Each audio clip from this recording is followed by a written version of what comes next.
तो बीजेपी मुख्यालय से आप सुन रहे थे प्रधानमंत्री नरेंद्र मोदी को, जहां पर बीजेपी के लिए आज बड़ा दिन है क्योंकि नवीन युग की शुरुआत अब हो रही है। इसी मुद्दे पर आज करेंगे चर्चा। हमारे साथ हमारे तमाम खास मेहमान जुड़ गए हैं। परिचय आपका करा देते हैं। माधवी अग्रवाल बीजेपी प्रवक्ता है, कुछ देर में हमारे साथ जुड़ेंगी। इसके अलावा कांग्रेस प्रवक्ता केतन जायसवाल हमारे साथ जुड़ गए। सर बहुत बहुत आपका स्वागत। मोहम्मद एहतेशामुल हक टीएमसी नेता है, सर आपका भी बहुत बहुत स्वागत। और विश्वनाथ मिश्र वरिष्ठ पत्रकार हैं, सर आपका भी बहुत बहुत स्वागत। चर्चा की शुरुआत करेंगे, लेकिन एक बार फिर से आपको सुनाएंगे प्रधानमंत्री नरेंद्र मोदी क्या कुछ कह रहे हैं, जल्दी से वो सुनिए। एक और बड़ी चुनौती अर्बन नक्सल की भी है। अर्बन नक्सल का दायरा इंटरनेशनल हो रहा है और यहां अर्बन नक्सल की बड़ी चतुराई होती है। ये यहां मीडिया वाले इतने बैठे हैं ना, अगर साल में एकाध बार भी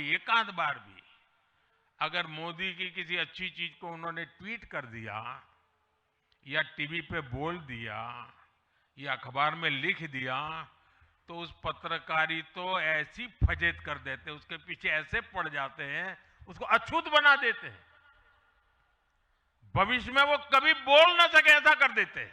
ये अर्बन नक्सल की स्टाइल है। हमको भी सालों तक ऐसा अछूत बना के रख दिया पूरे देश में भाजपा को। देश समझ गया है अर्बन नक्सलों के कारनामे भारत को नुकसान। ये अर्बन नक्सली लगातार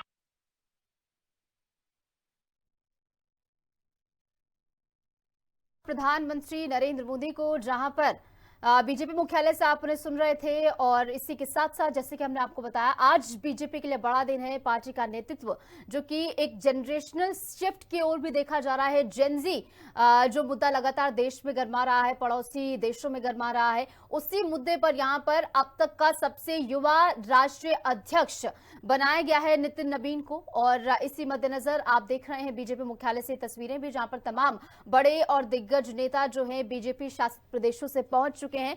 और चलिए अब हमारे साथ हमारे तमाम खास मेहमान भी जुड़े हुए हैं। इसी मुद्दे पर चर्चा की शुरुआत करेंगे। तो बीजेपी प्रवक्ता हालांकि थोड़ी देर में हमारे साथ जुड़ेंगे। हमारे साथ मोहम्मद एहतेशामुल हक जी जुड़े हुए टीएमसी नेता हैं। बंगाल में किस तरीके से जेनजी का मुद्दा गरमा रहा है आप देख रहे हैं। कहीं ना कहीं जेनजी का मुद्दा पूरे देश में ही है। और अब बंगाल में जब कायस्थ जाति से नवीन आते हैं तो इसमें 15 से 20% जो वोट शिफ्ट है वो लेने की कोशिश बीजेपी की ओर से की जा रही है। इसको किस तरीके से टीएमसी की ओर से टैकल किया जाएगा पूरी सिचुएशन को?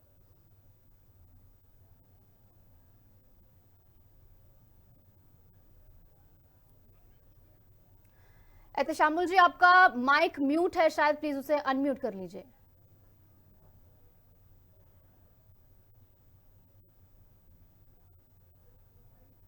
एहतेशामुल जी, आपकी आवाज हम तक नहीं पहुंच पा रही है, इसे दुरुस्त हम कराएंगे। केतन जी, आपके पास में आऊंगी। कांग्रेस की अगर हम बात कर ले तो कांग्रेस कहां है बंगाल में? क्योंकि आपके पास एक अच्छे खासे नेता थे जिन्हें आपने साइडलाइन कर दिया। अधीर रंजन बाबू की मैं बात कर रही हूं। अच्छे खासे नेता थे, अच्छी खासी एक्टिवनेस वो दिखा रहे थे, लेकिन इसके बावजूद उन्हें एक्टिव जो है हटा दिया गया, साइडलाइन कर दिया गया। तो अब बंगाल में कांग्रेस अपने वर्चस्व को किस तरीके से देख रही है? जी, पहले तो मैं आपके इस बात से आपत्ति रखते हुए मैं इस बात से एकदम ही सहमत नहीं करता। अधीर रंजन चौधरी जी हमारे कौन सा कह दिया कि उनको हटा दिया गया या साइड लाइन कर दिया गया? अधीर रंजन चौधरी जी सभापति प्रदेश अध्यक्ष 2 बार रहे, 4-4 साल का। तो हमारे पार्टी में तो कार्यकाल का एक नियम, उनका 4 साल का पूरा हो गया। तो वो अभी केंद्र में हमारी सबसे बड़ी जो कमेटी है, नीति निर्धारक जो कमेटी है, CWC कांग्रेस वर्किंग कमेटी, उसके सदस्य हैं, सेंट्रल इलेक्शन कमेटी के सदस्य हैं। और बंगाल में भी उनका वही सबसे बड़े मतलब नेताओं में से एक है। तो कहने का मतलब है कि और अधीर रंजन चौधरी जी का जो बेरुखी तो जनाधार है उनकी वो ओर से है, जाहिर की गई थी बीच ये में। आपका बिल्कुल भी मैं इस बात से सहमत नहीं रखता हूँ। अरे आप सहमत रहिए और ना अब मैं रहिए, आता पर ये हूँ कि खबर तो कांग्रेस उड़ी कहाँ थी। है। जी, अब मैं आता हूं इस बात पर कि आपने जो पूछा कांग्रेस बंगाल में कहाँ है, तो देखिए कांग्रेस बंगाल में जमीन पर है, कांग्रेस बंगाल में हर मुद्दों पर है।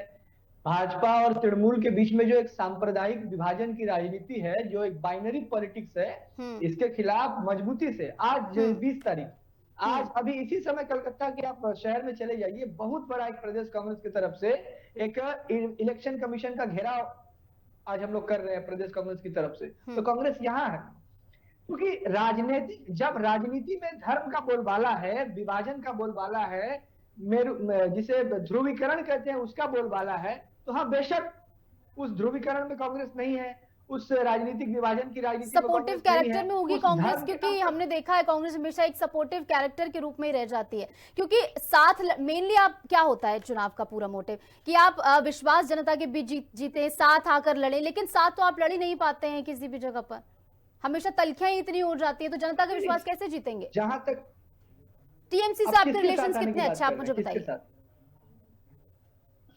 टीएमसी के साथ हम 2011 में लास्ट चुनाव लड़े थे। टीएमसी से हमारा गठबंधन जो आखिरी बार था वो 2011 में था, और उसके बाद इंडी गठबंधन में भी साथ आप, चीज का एहसास हो गया कि हमसे बहुत बड़ी गलती होगी। उसके बाद से कोई चुनाव हमने इंडी गठबंधन में आप साथ थे या नहीं? हमने जी मैं बताऊं आपको, मैं बताऊं, मेरी बात पूरी कर लेने दीजिए। उसके बाद से यहाँ तृणमूल कांग्रेस जो हमने भी जनता के साथ हमने भी आशा किया था कि अच्छा काम करेगी, युवाओं के लिए काम करेगी, जो जेनजी है उनके लिए काम करेगी। पर आप यहाँ देख लीजिए, प्राइमरी स्कूल बंद हो रहे हैं जेनजी के लिए, सेकेंडरी हायर सेकेंडरी स्कूल बंद हो रहे हैं, शिक्षा नहीं है, जो उसमें नौकरियां हो रही है नौकरियां बेच दी जा रही है। ठीक है, इसके लिए लेकिन इन तमाम मुद्दों पर सुधार करने के लिए आपको सत्ता में काबिज होना होगा, उसके लिए आपको विश्वास जीतना होगा, जो कि कहीं ना कहीं आप खोते हुए नजर आते हैं जब जब आपके बीच की तलखियां अंदर खाने की सामने आ जाती है। माधवी जी हमारे साथ जुड़ गई हैं, आपका बहुत बहुत स्वागत है माधवी जी, और इसी के साथ आपको बधाई भी, एक नया राष्ट्रीय अध्यक्ष आपको मिल गया है, एक नया नेतृत्व जिसे आप पेश कर रही है जेनजी के तौर पर, अब तक का सबसे युवा राष्ट्रीय अध्यक्ष जिसे आपकी ओर से बताया जा रहा है। लेकिन अब बंगाल में कितनी ज्यादा अहम भूमिका निभाते हुए नजर आएंगे? बंगाल में जो तमाम कौन कौन से फैक्टर्स रहेंगे जिन पर अब काम किया जाएगा? जी बिल्कुल, राष्ट्रीय अध्यक्ष हमें मिले हैं और सबसे युवा अध्यक्ष मिले हैं, और ये बात है कि पश्चिम बंगाल की जो राजनीति है उसमें भी उनकी अहम भूमिका रहेगी। लेकिन पश्चिम बंगाल में जो हमारे जितने भी वरिष्ठ नेतागण हैं और हमारी पश्चिम बंगाल की जो इकाई है वो सभी लोग मिलकर बहुत अच्छी तरीके से काम कर रहे हैं, क्योंकि पश्चिम बंगाल की मुख्य विपक्षी पार्टी होने के नाते हमारी जिम्मेदारी है कि पश्चिम बंगाल में जिस तरीके से अराजकता और सिंडिकेट की राजनीति व्याप्त है उससे अब पश्चिम बंगाल के लोगों को निजात दिलाई जाए। रही बात, आप कह रहे हैं कि जो नए अध्यक्ष हैं उनकी भूमिका क्या रहेगी, तो वो राष्ट्रीय अध्यक्ष हैं, उनकी भूमिका हर राज्य में एक तरीके से समन्वय बनाने की, और जो भी कार्यशैली जो निर्धारित करती है हमारी पूरी उनका कायस्थ जाति से आना, 15 से लेकर 20% जो वोट बैंक है कायस्थ का बंगाल में, उसे साधने की कोशिश तो है ही।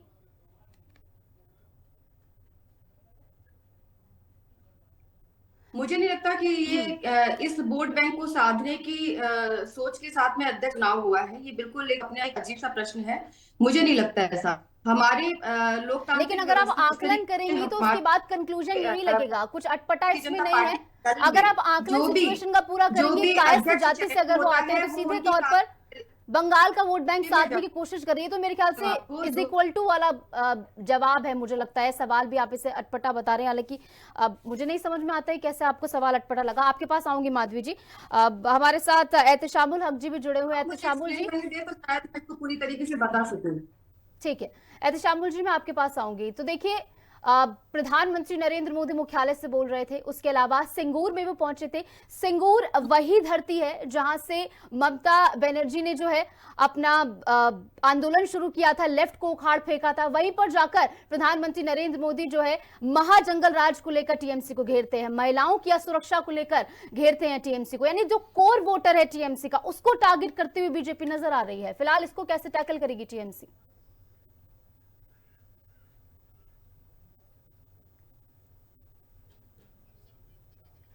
एहतशामुल जी, आपका माइक म्यूट है, प्लीज इसे अनम्यूट कर लीजिए।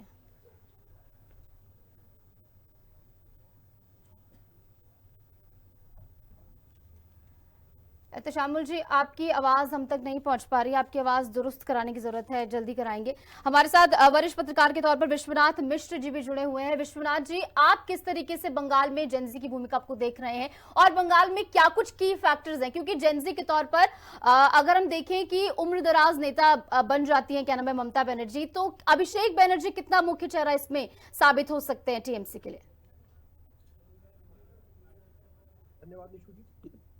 देखिए, आज एक विश्व की सबसे बड़ी पार्टी को अपना नया राष्ट्रीय अध्यक्ष मिला है। 45 वर्ष की पार्टी है और 45 वर्ष के ही अध्यक्ष। एक विश्व की सबसे बड़ी पार्टी अगर जिसने शून्य से शिखर तक का सफर तय किया हो, वो नेतृत्व कैसे परिवर्तित करता है। बहुत से छोटे स्तर के कार्यकर्ता को उठाकर अपना राष्ट्रीय अध्यक्ष बना देता है, जो रीजनल एस्पिरेशंस को सम्मान देता है, जो सत्ता को सुख का साधन नहीं बनाता है, जो कार्यकर्ता को अपने सर्वोच्च शिखर पर उठाकर रख देता है। जब ऐसा व्यक्तित्व पार्टी के शिखर पर बैठता है तो पार्टी के कार्यकर्ताओं में नया जोश आता है। केवल ये कह देना कि नहीं, केवल बंगाल में केवल 15% भद्र लोग को साथ करके और बंगाल का विजय रथ बढ़ जाएगा, बीजेपी चुनाव जीत जाएगी, ये उचित नहीं होगा। मुझे लगता है बंगाल में गृह प्रवेश की अपेक्षा है। बीजेपी ने पिछली बार भी भरपूर प्रयास किया था और अभी भी लगातार निरंतर प्रयास कर रही है, लेकिन वो आक्रामकता से नहीं है, जंगल राज के तरीके से नहीं है। वो एक एक कार्यकर्ता की मेहनत से एक एक व्यक्ति तक एक एक कार्यकर्ता पहुंचा करके, और यस, भद्रलोक को साधने का निश्चित रूप से भी प्रयास है, लेकिन केवल वो प्रयास है, मुझे लगता है ये अनुचित होगा। बीजेपी सभी वर्गों के लिए खुली। बीजेपी जो स्थानीय मुद्दे हैं उनको भी उतनी ही गंभीरता से उठाती है जितने राष्ट्रीय और अंतरराष्ट्रीय मुद्दों पर अपना गंभीरता से विचार रखती है। इसमें कोई दो राय नहीं है कि बीजेपी में नवीन जी की अध्यक्षीय पारी एक बहुत महत्वपूर्ण है, ऐतिहासिक है, जनरेशनल शिफ्ट की ओर इशारा करती है। ठीक है विश्वनाथ जी, परिवर्तन ही नहीं के साथ आपको बीच में रोक रही हूँ, समय हमें इतने की इजाजत देता है। बहुत बहुत शुक्रिया, आप सभी जुड़े इस चर्चा में, आपने हिस्सा लिया है। तो कुल मिलाकर यहाँ पर बीजेपी के लिए अब जो है नया नेतृत्व सामने आ रहा है और जहां पर अब नवीन युग बीजेपी का शुरू होने जा रहा है।